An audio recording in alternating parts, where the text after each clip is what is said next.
Listen, I can't imagine the possibility that you don't know exactly what year I'm referencing with this mustache on my finger, but in 2012, the girlies were literally getting tattoos of mustaches on their finger. Mustaches were on everything, on shirts, on glasses. The CEOs at Hot Topic said mustaches are cool this year. The girlies are making cartoon mustaches their entire personality. The 2010s was a decade that I didn't even know how to represent with my wardrobe choice. I decided to go with kind of like a thrasher skater chick type of a vibe, but I don't own a single item in my wardrobe that I think would reflect the chaos that was that decade. The early 2010s were the wild, wild west. Okay, that was when Instagram was first invented. Before the rise of the influencer, when people would just post like the sandwich that they ate that day. But as you saw by the thumbnail and title of this video, it was a bonkers decade for horror. So much so that I couldn't even limit myself to talking about just 50 movies today, because I sort of consider this decades of horror series that I've been doing as like the must-watch horror movies of each decade, and seeing that the 2010s is when I was a teenager and it's when I first really got into like real horror, because as a child I still loved horror. I was really into like 50s horror and stop motion animation and stuff like that. But in the 2010s, when I was old enough to go see PG-13 movies in the theaters with like my little boyfriend at the time or whatever, that's when my taste for it exploded. So obviously it's the decade of movies that I've seen the most of, and I quite simply couldn't limit myself, and you'll understand why once you hear like the 25 that are below the line of the top 50. My devoted subjects know that I've never been one to limit myself. I just simply don't believe in doing that. And if you too would like to enter our realm, join the cult of haunted hippie, you too never need to be struck down by such limiting beliefs either. That sounds actually like really culty. We're not like a real cult, except that we are. We're just a really chill cult that really loves horror movies. And that's the gist of our whole thing, unless of course you also feel comfortable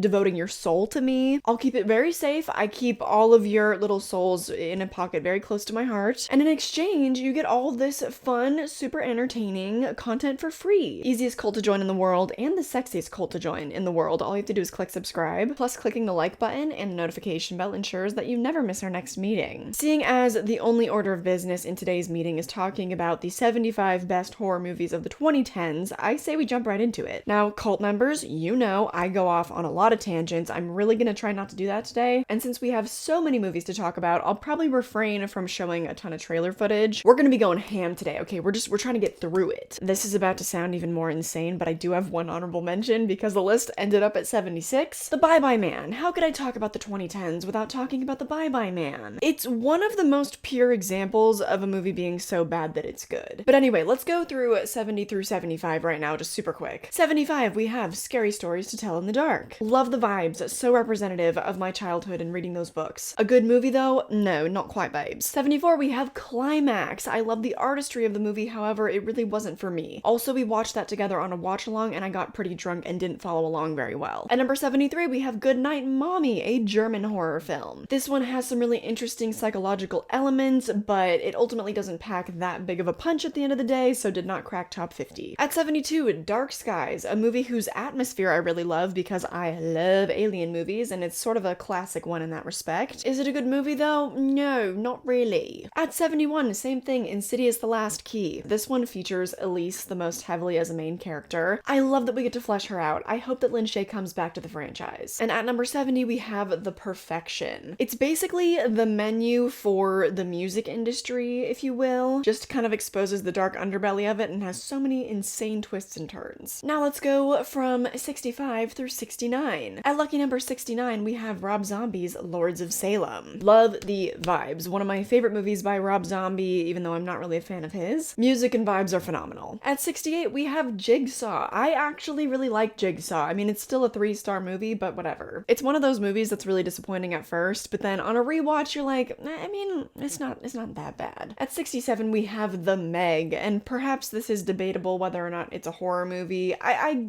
don't know. I kind of lean towards maybe it's not, but it's a creature feature, and shark movies in general I do consider to be horror, so whatever. At number 66, we have It Chapter 2, and I do really like It Chapter 2. It has a lot of fumbles and a lot of missteps, but it's an excellent double feature movie. And at number 65, we have the A Nightmare on Elm Street remake. I actually kind of love that movie. Again, it's another one that just has a lot of missteps, but ultimately was well-meaning at the end of the day. And there's so much about it that I really enjoy, especially Kyle Gallner and Katie Cassidy, our early 2000s icons. Moving on to 60 through 64. At 64, we have 420 Massacre. This one I actually want to take a moment for because it is one of my favorite 420 horror movies ever. Probably just one of my favorite 420 movies, period, besides like, you know, a Seth Rogen comedy or something. It follows these women that go up into the forest to celebrate 420, and then it is a slasher, so you can kind of expect what happens from there. But the characters are so likable to the point where when they start getting picked off, you actually feel quite a bit sad. It's also pretty sapphic as well, so for any of my queer babes in the audience, you would love it. Definitely one of the most underrated movies on this list. At number 63, the exact opposite. I think one of the most overrated movies, that would be The Conjuring. Or I guess I shouldn't say overrated, like I understand its popularity, it's not popular for no reason, so that wasn't really the correct usage of overrated there. I made sure to catch myself on that because it really, really annoys me when people say things like, Scream is overrated. No, it's fucking not. If you just don't like it, that doesn't mean that it's overrated. I don't think that it's an intellectual term in general, but anyway. Yeah, I'm not super big on Conjuring, but again, could not talk about my top 50 without at least giving this one a mention. Again, at 62, we have You're Next, which maybe if I had rewatched it more recently, it would be up higher, but that is a really fun movie. Same thing with 61, which would be The Final Girls. I'm not as crazy about that movie as everyone else is, but it's still a fun time. I own it on DVD. I will continue to rewatch it. Number 60, we have Hell House LLC 3, The Lake of Fire. I think kind of an underrated movie in that franchise. People really like the first one, and people are loving the newest one, but I think that 3 deserves a little bit more love. At 59, we have The Evil Dead remake, which it just breaks my heart that so many of these movies ended up way lower than I anticipated. But again, like I said, this is the decade I am the most familiar with in terms of horror. So, moving on to 58, we have Final Destination 5, and I talked your ear off about that franchise in my top 50 of the early 2000s video. You already know. At number 57, we have Hell House LLC, the original. Basically, every single movie of that franchise is a 3 out of 5 for me, like really good entertainment value, except for Hell House LLC 2. That's actually a half-star movie for me, and one of the weirdest drops in quality I think I've ever seen in a franchise. Anyway, at 56, we have A Cure for Wellness. This one could have made it so much higher. One, if I had rewatched it more recently, because I have not watched it at all in the past few years. But number 2, the ending is just so vile, and in my opinion, so unnecessary. I love Gore Verbinski, and I can't remember the name of the cinematographer, but they're the same team that brought us The Ring, which, you know, one of my favorites from the early 2000s. Something was just off about A Cure for Wellness, even though I love the movie up into a point, and Mia Goth is obviously fantastic in it, but some stuff just got really way too weird, and the movie's kind of too long. At number 55, we have It Comes at Night. This is a fantastic movie, it's just pretty depressing, so I don't know if it's one that I would ever rewatch, but if you're an A24 girly, then go for it. Alright, now for my final honorable mentions, I guess, if you will, because this is technically like a top 75 list, but I'm just kind of trying to breeze past these until we get till about like our top 30. Anyway, at 54, we have Lights Out. And honestly, from A Cure for Wellness up, so from like 56 and above, these are all 3.5 star movies for me. That's a pretty good rating because I would say that like majority of movies that we watch probably fall between like the 3 to 4 star range, maybe leaning more towards the 3 star, just like average, just good entertainment. So 3.5 means for me that it was a bit of a step above that, you know? Maybe it was entertaining and also had some intellectual value as well. That was yet another reason why I could not limit myself to just talking about 50 movies today. But anyway, Lights Out is one of those, as well as 53, which is The Shallows. Although that's just a movie that I find extraordinarily entertaining. Bad CGI shark moments and all. I will continue to always rewatch that, I'm sure. At 52, we have Krampus. Had to get a few holiday movies on this list, and I thoroughly enjoy Krampus as a dark comedy. Definitely has some missteps, which is why it's not higher. Same thing with 51, which is Saw 3D. The 7th movie of a franchise, but it brings back Dr. Gordon. I still think the traps are really good. It maintains the integrity of the style of that first like original series of Saw. I'm just obsessed with it. Saw is a franchise that I love even more than Final Destination. But now we are finally at number 50, okay? Getting into the top 50, we have Annihilation. This is another one of those movies where it's a 3.5 star for me because there are just a lot of moments where it falters. Specifically with this one, in the ending, I really just feel like a lot of times Alex Garland has no fucking clue clue how to end his films. So he's like, let me just do something really weird. That's Annihilation. I do like some of the symbolism of it and stuff, but it just kind of feels like it keeps on going. And it's weird. It's one of those movies that I kind of just watch for the vibes. At number 49, another underrated film would be Honeymoon. This is directed by Lee Janiak, the same woman that brought us the Fear Street trilogy. We love her. Honeymoon is about this couple that goes up to a cabin in the woods to, you guessed it, celebrate their honeymoon, when some weird stuff starts happening between the couple and, you know, we don't know who to trust. I decided to give you that little plot rundown just because I feel like it's a really underrated film, but again, a 3.5-star film, and again, the ending is a little bit wonky. It leaves quite a bit to be desired. Not 48 though, that would be Saint Maud. This is another extremely vibey film. I adore the lighting in this movie so much. I think that's one of the reasons why I ended up really liking it, but it is pretty intense and not one that I would rewatch often, so gotta be a little lower on the list.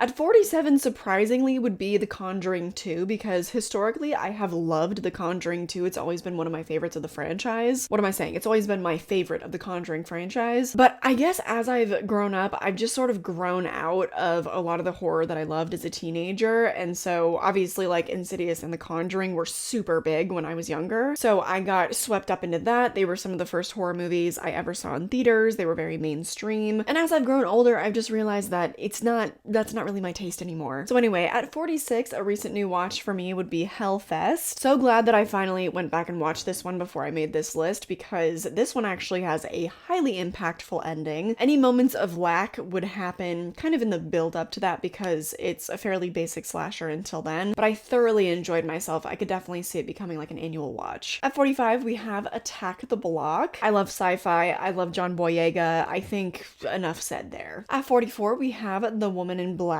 This movie has depreciated for me a little bit because, again, it's one of those that I was introduced to when I was really young and it was part of my intro to horror. Paranormal horror was huge in the 2010s, just like found footage and gore was in the early 2000s. So at that time, I kind of thought that that was the pinnacle of horror. And since then, I don't love those elements about the movie quite as much, but what I do love is Daniel Radcliffe, and I love gothic cinema. The vibe is immaculate. I will always keep rewatching it just for that reason. At number 43, we have Cult of Chucky. Child's Play, again, that is another top 5 franchise for me, and I purposefully left off Curse of Chucky because that's like my least favorite of the franchise. People don't really get me when I say that I like Cult of Chucky even more. Curse of Chucky was a little too serious. It just didn't really have any of the elements that I really love about Chucky, the like dark comedic tone of it, and Chucky wasn't talking enough. But anyways, I love Cult of Chucky. I still do. At 42, another dark comedy would be Tim Burton's Dark Shadows. Again, the vibes. You know, a lot of these 3.5-star movies, even if they're not the best, they can just ride it out on having a good atmosphere. And that's another one of them. Again, I love dark comedies and I love gothic cinema. That's another one. I didn't put those next to each other on purpose, but there you go. At 41, we have another Christmas film. That would be Better Watch Out. Even though Christmas doesn't really have like anything to do with it, I feel this movie is pretty underrated and I love the cast in it. It's a pretty basic home invasion movie until it isn't, and it's funny, it's twisty, it's cathartic, it's just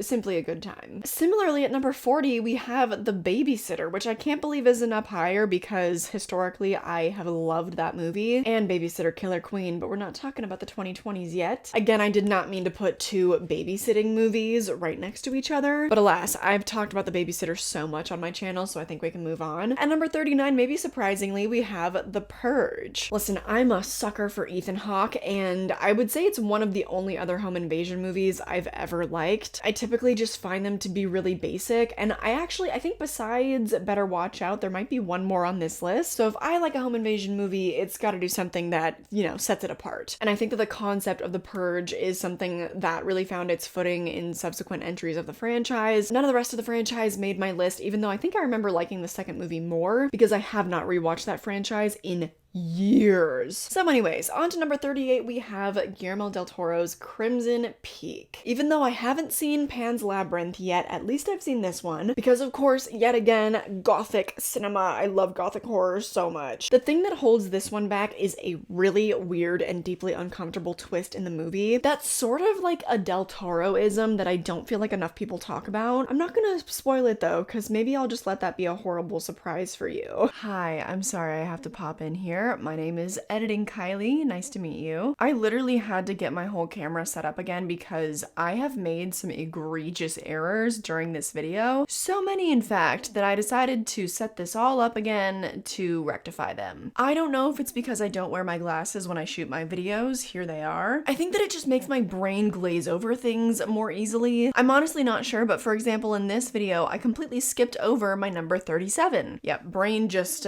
swoop, jumped right over that one. So I'm here to share with you my number 37, which is Dr. Sleep. Maybe you've noticed by now I love Mike Flanagan. Dr. Sleep was an interesting one to rank because whether or not you're talking about the theatrical or the director's cut, I give both of them 3.5 stars. But despite that rating, I adore Dr. Sleep. I love it. I think Mike Flanagan put like the perfect humanistic touch on it, and I love it. Broke my heart to see it put at number 37, but it is what it is. Now we'll get back to the video, but you will definitely be seeing from me again. Anyway, at number 36, we have The Autopsy of Jane Doe. This movie was surprisingly rewatchable because there are so many little moving parts of it that you pick up on a rewatch. There was so much about it that I realized I didn't even notice about on my first watch, because my first viewing was several years ago when I was probably a teenager. So I was much more frightened of horror movies at that time, despite how much I loved them. I was a total scaredy cat. So I think at that time I was a lot more focused on how scared I was than how much of the lore that you get to learn and how rich the story is. So love Autopsy of Jane Doe. At number 35, this is tentative because I watched this movie years ago and I loved it, but I haven't watched it since. Phoenix Forgotten. This movie impressed me so much on the first viewing. I was like, this is basically just a modern day Blair Witch Project, and it's done super well. That being said, yes, it's very derivative, but it's about these teenagers that go out to the desert because they are looking for evidence of UFOs. Of course, I'm super into that as a nerd and as a huge fan of like minimalistic horror as well. Obviously, I love the Blair Witch Project, so I don't need to see a lot. The Phoenix Forgotten is very similar in that way. Also, stylistically, it's super cool because you bounce back and forth from this modern day documentary to footage that was, quote, found in the 90s. I remember loving it, but that's one that could change just because it's been a long time since I've seen it. Moving on to number 34, we have 10 Cloverfield Lane. This was very popular at the time of its release, and we know how fantastic Mary Elizabeth Winstead is. The rest of the cast was obviously great too, but I think that's just enough said there. At number 33, we have Happy Death Day. Total sucker for dark comedies. I love Christopher Landon. And again, whenever this movie comes up, I have to stress, finish the trilogy, Universal, you cowards. I'm sick of it. I'm so sick of the trilogy not being completed. Just do it. Now Christopher Landon is gonna be doing Scream 7, and yeah, oh, so happy for him, whatever. Finish the trilogy. Anyways, at number 32, we have Hush, which I think, like I said, is probably the only other home invasion movie on this list. I talked your ear off about Hush during my Mike Flanagan deep dive, so I would definitely recommend checking that out. At 31, we have Sinister, because again, like I said, sucker for Ethan Hawke over here. Maybe that's another one that if I watched it tomorrow, I would kind of feel like I've grown out of it because I've come to realize that I'm not crazy about paranormal horror like I used to be. That was one of the scariest movies I had ever seen at the time that I watched it, up until probably my last viewing of it, which was maybe a little over a year ago. I still considered it probably the scariest movie I'd ever seen besides maybe Hell House LLC. It was not as effective for me last time, which is probably why it's not living higher up on this top 50 list, but I still think that the story at its core is very interesting, and Bagul is one of the most interesting paranormal villains ever. The concept of the videotapes and also the style of the videotapes, it's still a really enjoyable rewatch. At number 30, we have Devil. Oh, and also, by the way, ever since we hit, what was it? Oh, 10 Cloverfield Lane, these are all 4-star movies for me. And this isn't even just bias from when I was a teenager, like these are all movies that I have rewatched within the last 3 years because I've shown them to my dad as he's gotten into horror, and so all of them are logged on my letterboxd. So anyway, Devil was such a pleasant surprise to me because I know that it's not really seen as a great film and maybe the rewatch value is not as good, but I thoroughly enjoyed it. It's kind of one of those movies that's so bad that it's good in a way. It feels like an early 2000s movie that somehow managed to exist released in the 2010s. M. Night Shyamalan was a producer, which nowadays I wouldn't put any stock in, but back then, you know, he was involved in some really good twisty movies. Plus, I think the movie is only like 82 minutes long or something glorious like that. Bring that back, please, please, dear God. Bring back the hour and 20-minute horror movie. Anyway, I feel like that movie is really underrated. Maybe I'm alone in that, but whatever, let me know. At number 29 and 28, we have Insidious and Insidious 2, respectively. I am one of the rare few that prefers Insidious Chapter 2 over the original, but I have talked your ear off about that franchise. First of all, in my Insidious deep dive, and also I've reviewed the movies with my dad, like way back when my channel started, and also in my James Wan deep dive. So I have shared all I need to share, I think, with that one. Oh, I also did a ranking of the franchise over on the Sledgehammer Horror channel. So anyway, moving on to number 27, we have It from 2017. This is like a lot of people's favorite horror movie of all time. For me, I've kind of like gone a little bit back and forth with it because the first time I saw it, I think that it was one of the first R-rated horror movies I ever saw in theaters because I turned 18 in 2017, and so it came out like a few months after my birthday when I was first in college. So of course it holds a really special place in my heart. But then upon a few different rewatches, I was like, oh, this really is just kind of like jump scares. It's not as good watching it on a TV as it was in theaters when Pennywise was like 30 feet tall. But then on my last rewatch, right before I was prepping for my huge It deep dive, longest video on my channel, I kind of fell back in love with the characters because after reading the book for the first time and then watching the movie, it just definitely gave me a much deeper appreciation. So it has jumped back up to being a 4-star movie for me, and I love it. At number 26, we have Black Swan. This movie is so heavy. It is not one that I can rewatch often, but Darren Aronofsky, his mind is a diamond. With that being said, I will say that Mother did not make my list because that movie is so stressful. I hope I never watch it again. Never say never though, but oh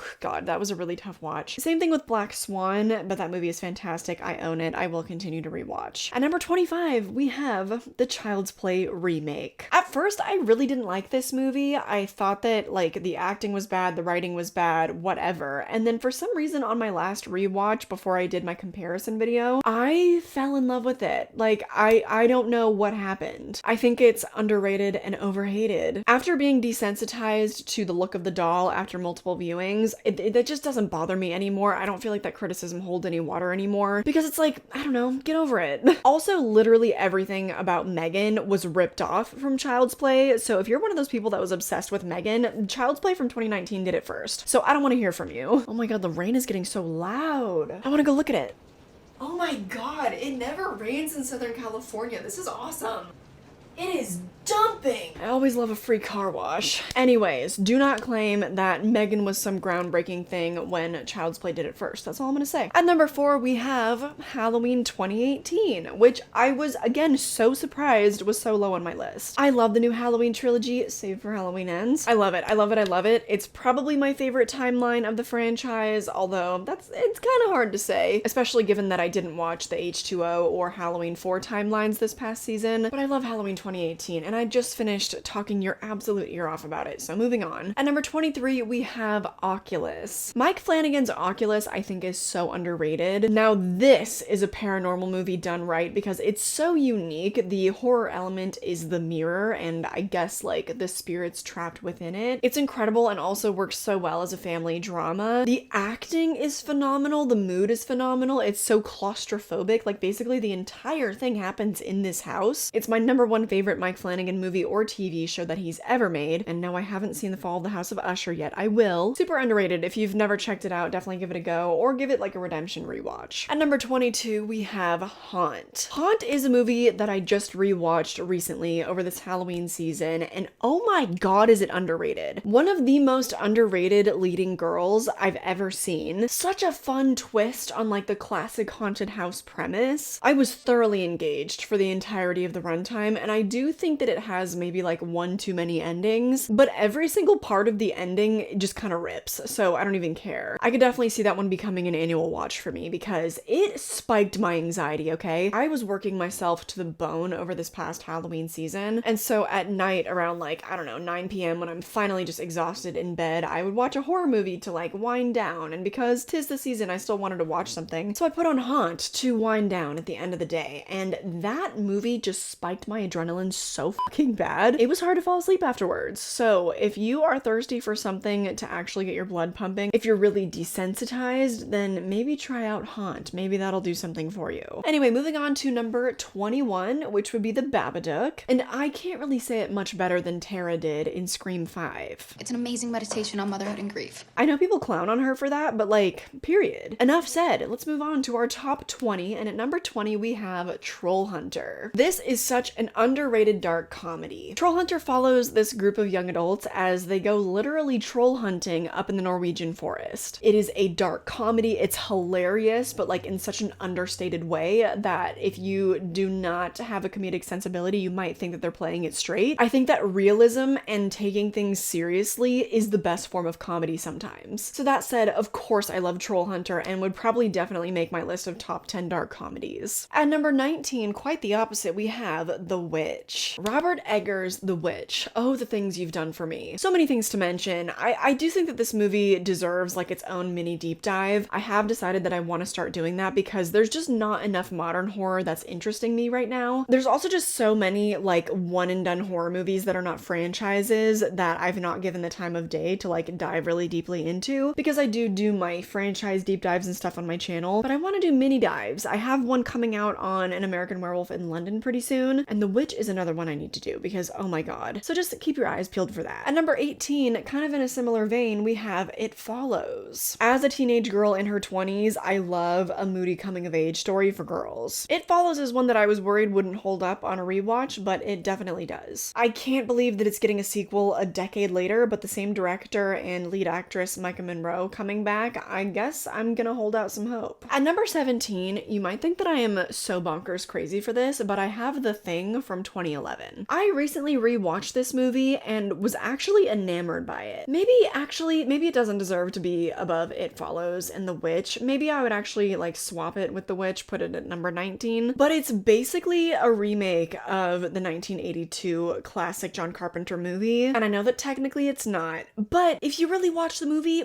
technically it kind of is. I think it was done so cleverly, and if you didn't know this about me already, then I freaking love Mary Elizabeth Winstead. I talked about her a lot in my early 2000s video, and again today I already talked about her with 10 Cloverfield Lane. She is a horror icon that doesn't get paid her due, and she is so phenomenal in this movie. Also, all of the gore and stuff, like, I honestly don't mind the CGI. I know that it's always better practically, but it wasn't as bad as I had made it out to be the first time that I watched it. Like, I was expecting it to look so corny. And then upon my rewatch, I was like, you know what? Like, it's actually not that bad. And Mary Elizabeth Winstead is just so dynamite. Like, I fell in love with the movie. I really did. So I know that's unpopular, but anyway, moving on. At number 16, our last 4-star movie of the day would be Mayhem. Mayhem is also so underrated. I love office horror so much. And the fact that it stars two of the hottest people in the entire world, Samara Weaving and Steven Yeun, like, are you kidding me? And they're being hot together in it. Like, they literally make out and do other stuff in the movie. It's awesome. Such a heavy critique on capitalist America, and it's so cathartic. I goddamn love that movie.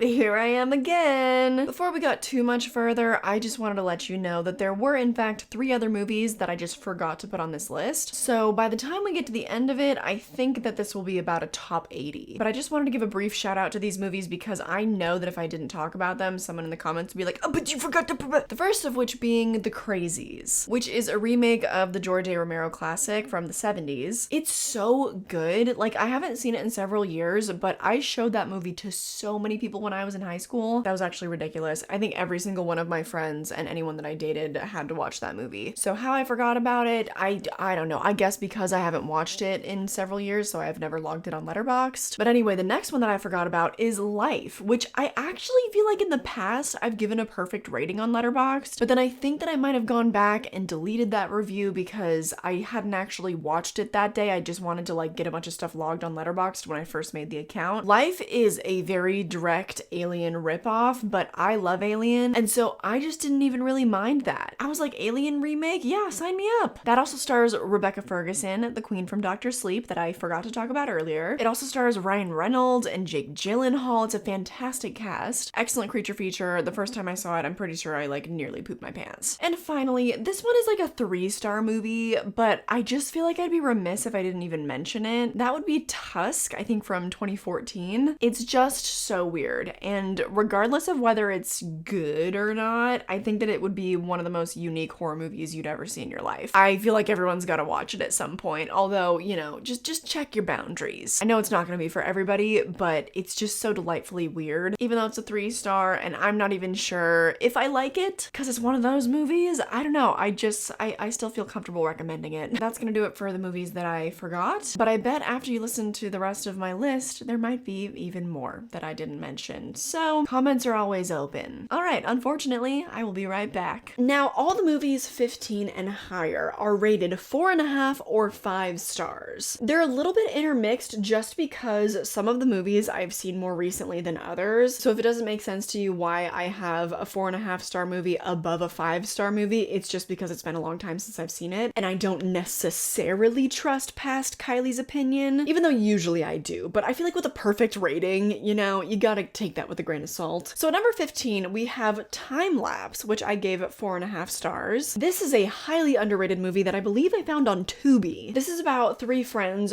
who discover this photo machine, and it shows pictures a day into the future. So naturally, after they use it for some personal gain, disturbing and dangerous photos begin to develop. Oh no, apparently it was distributed by Netflix. Okay, I didn't know that. I hope it's still on there though. You know how some streaming services will just like obliterate a movie. Anyway, super underrated, not very heavy on its horror elements. A lot of annoying people would probably definitely correct and be like, actually that's a thriller. Actually that's a drama. Whatever, any excuse to talk about an underrated movie, I'm gonna take it. It also stars Danielle Panabaker, who I know best from Sky High. I love that chick. She's also in the Friday the 13th remake. So give it a go. If you don't like it, you can turn it off. At number 14, we have a perfect 5-star film apparently in Coherence. This one again, it's just been several years since I've seen it, so I didn't trust myself to like put it higher. I really need to give it a rewatch, and I just remember being so deeply impressed with the filmmaking. So much about how that movie was made was just deeply unconventional and so low budget. I hope to make something that low budget and so high concept at the same time. It's also a very specific niche of dinner party horror that I'm obsessed with, much like, oh my god, The Invitation from 2015. And I fucking forgot to put it on my list. Oh my god, where would it go? I'm, again, so happy that I caught myself before I even finished recording the video, but this puts me in a tough spot because now I need to like sneak it somewhere on my list. I think if I remember correctly, The Invitation was a 4-star movie for me, so it would probably live just below Mayhem and just above The Thing from 2011. Or like I said, I might switch it around with The Witch, so then it would go like The Witch at number 18, The Invitation at number 17, and then Mayhem at number 16. So it's not changing my top 15, but The Invitation is so underrated. If you love dinner party horror, if you love social faux pas horror, if you love a slow burn, go for it, my dude. Go for it. Anyways, like I was saying, Coherence is about this group of adults who are having a dinner party or a little get together when a comet passes overhead and it makes some really weird stuff happen. Please just go into it blind. Like, don't look up anything else besides that. It was so cool what they did. Basically, there was no actual written dialogue. Every actor was just then made to improvise because the director would give them like a point A and a point B. The actor knew their character's motivation, so by the end of a specific scene, they would just have to get to that point. So there's a lot of it where like people are talking over each other. It feels really chaotic, but it also gives it this degree of realism that a lot of movies don't have. Super underrated. Definitely check out Coherence. At number 13, we have What Keeps You Alive. We're getting back into 4.5-star territory, and that is just because I went into this movie so unbelievably blind, and there are so many twists and turns. It's literally just like getting on a roller coaster. Not literally, metaphorically. I'm sorry. But that's another one I'm gonna urge you to go in as blind as you possibly can, so I'm not even showing any footage. At number 12, we have the classic dark comedy Tucker and Dale vs. Evil. So glad that I finally watched this for the very first time. I think this year. Was it this year? Did I watch it last year? I actually don't know. But that is, I believe, in my top 3 dark comedies of all time. Can't remember its exact placement. Maybe it was like number 4, but it is up there. Hello! I told you. I'd be right back. Don't worry, this is the last time you'll be hearing from me. So much like with Dr. Sleep, my number 11 just fell right out of my head, or rather, it just seemed to float away when I was scanning the page. It just didn't exist to my eyeballs in that moment. So at number 11, before we get into the top 10, that would be The Belko Experiment. This is another one that the first time I watched it, it was a 3.5-star movie, and that jumped up to being a 4.5-star movie. I don't really know how that happens. There's a lot of movies though where like the first time around, I guess it's just sort of like dipping your toes in and you're not quite used used to it or whatever, and then by the second time around, you can like pay attention to more stuff. That happens with certain movies, and the Belko Experiment was one of them. Again, much like Mayhem, I love office horror. I also love games of morality. So this was sort of like a mixture of Mayhem and Saw, also produced by James Gunn. And I'm like, when is that man gonna go back to horror? It doesn't really feel like you're doing that good of a job at DC, so we're here, we're waiting with open arms. Live action Scooby-Doo 3 when? Anyway, one of my favorite things about the Belko Experiment is just how much it kind of toys with the stereotypical people that you think of when you think of an office setting. The numbers and logic-centric boss, the creep that HR does nothing about, the women that have to deal with that creep, and then the straight man, you know, the guy that the audience can sort of place themselves in his shoes. I love how they take those dynamics and then throw them into these crazy life and death situations and all the decisions that they force these characters to make. It's a really, really morally interesting movie, and I feel like it's underrated. I don't think it gets enough credit. Literally, Exhibit A is this very video because I just simply forgot to talk about it. But at least I caught myself. At least you weren't watching the video and going, wait, she jumped from number 12 to number 10. At least I'm here. At least editing Kylie is here at your service. But I say that now we finally get on to my top 10. As always, I would just like to say before I get into this, there are always movies that I forget.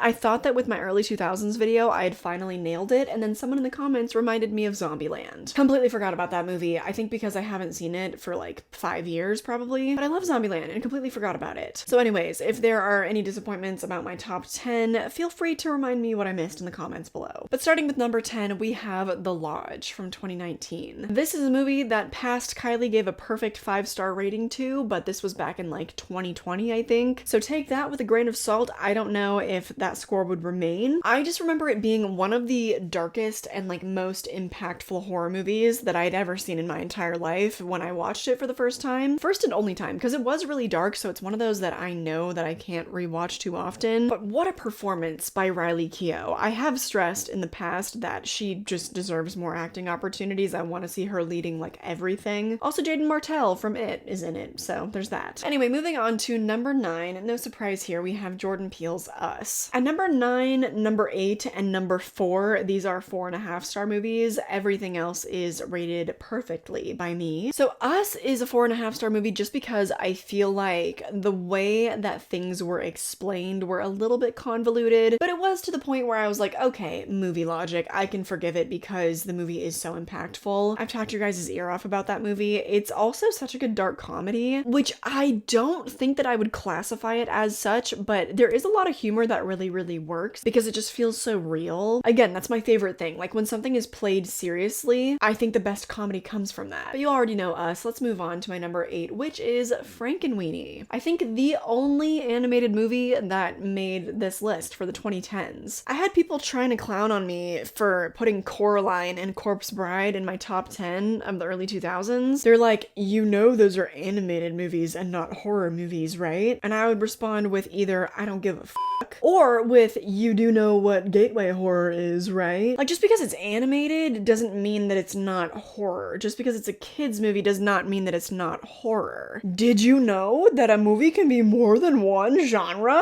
And I love Frankenweenie. I love it to death. Frankenweenie is also, like, arguably one of the most horror-centric stop-motion movies ever made by Tim Burton, who has such a deep reverence for, like, classic monster films. It's literally Frankenstein, just with a child's concept. And it's shot in black and white. It literally just feels like a classic monster movie. Also, they didn't go in with any VFX. They didn't do any smoothing or anything. They made it very true to like the old techniques of old stop motion. So don't whine at me about that. Just keep that to yourself. Let's move on though to number 7, which is A Quiet Place. This I think probably is still a perfect movie. This movie makes me experience the entire spectrum of emotions. I laugh. I get terrified. I cry. Creature feature, suspense, thriller, family drama. It does everything so well. As does, I think, my number 6, which is Hereditary. And these movies, I just feel like I'm not going to spend that much time on because number 1, I already gave them 5 stars, so you already know what's up. I'm not a unique girly with this top 10 here. Like, most of the movies in my top 10 are revered and widely loved. So I don't think that I need to say too much about Hereditary either. At number 5, yet another perfect 5-star film for me is Get Out. This just took the entire world by storm. Like, it was nominated for Oscars. What do you want me to say? Though now we are in my top 5, so I guess I should,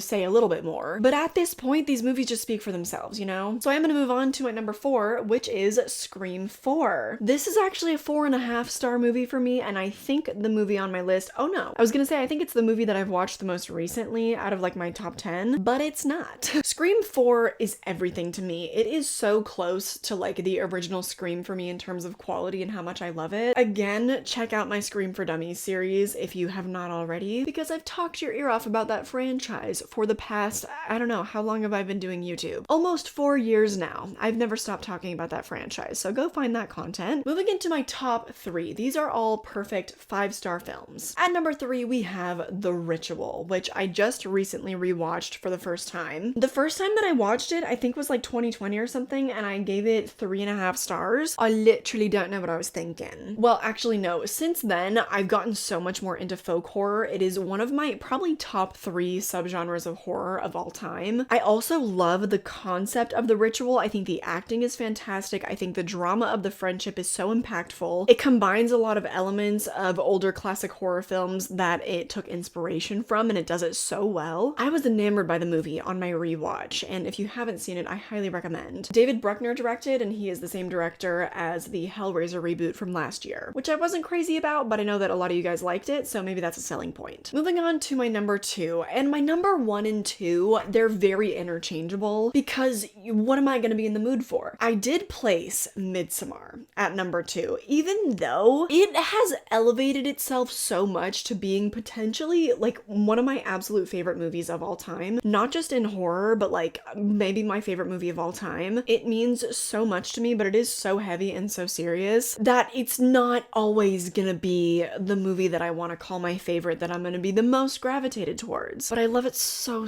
much. I love Midamar so much. But again, I've talked your ear off about it, and it's one that I would probably do like an individual deep dive for eventually. So let's just move on to my number 1, which the cult members already knew. Ready or Not.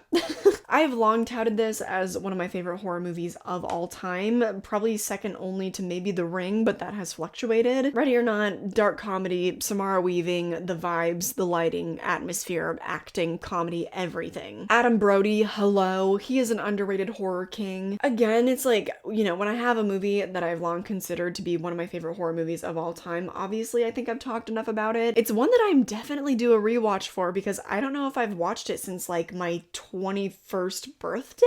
That can't be. Could that be? It's been a long time. I'm definitely due for a rewatch. I need to show it to my boyfriend. I do try to do that sometimes with movies that I love that much. I'm like, let me savor it. Let me let it be a special treat. Let me not depreciate the rewatch value by watching it too much. And that's one of them, Ready or Not is one that I'm like, you know what? Okay, only sometimes, as a treat. I would do the same thing with Scream, but then Scream 5 and 6 came out like boom boom. So I've been rewatching that franchise a little more often than I would like to. But yeah, I think you get my point. Anyways, there you have it. That would have been my top, I guess, 77 horror movies from the 2010s, because I shouted out The Bye Bye Man as an honorable mention. Plus, I snuck in The Invitation from 2015 in the middle there.